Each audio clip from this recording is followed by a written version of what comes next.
নমস্কার বন্ধুরা, শুভ সকাল। আর আমি চলে এসেছি গঙ্গার পাড়ে মাছ কেনার জন্যে।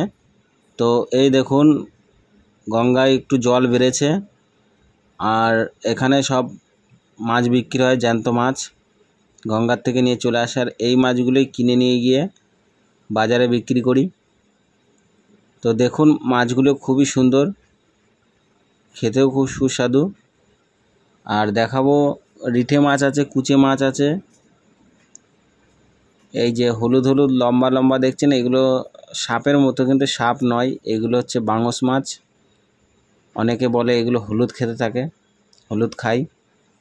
আর তার পাশেই দেখাবো কিছু বাচা মাছ আছে, কাজুলি আছে। আমি চলে এসেছি বাজারে। এ দেখুন, দোকান পাতা হয়ে গেছে মাছ বিক্রি করার জন্য, আর সব মাছ বাছাই করা চলছে। তো এই ছিল আজকের ভিডিও।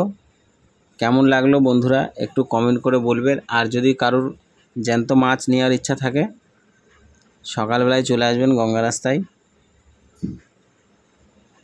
শান্তিপুর ঘোরালিয়ায় গঙ্গা রাস্তায় চলে আসবেন। 7টার মধ্যে চলে আসবেন, এই ধরনের মাছ পেয়ে যাবেন। শুভ সকাল।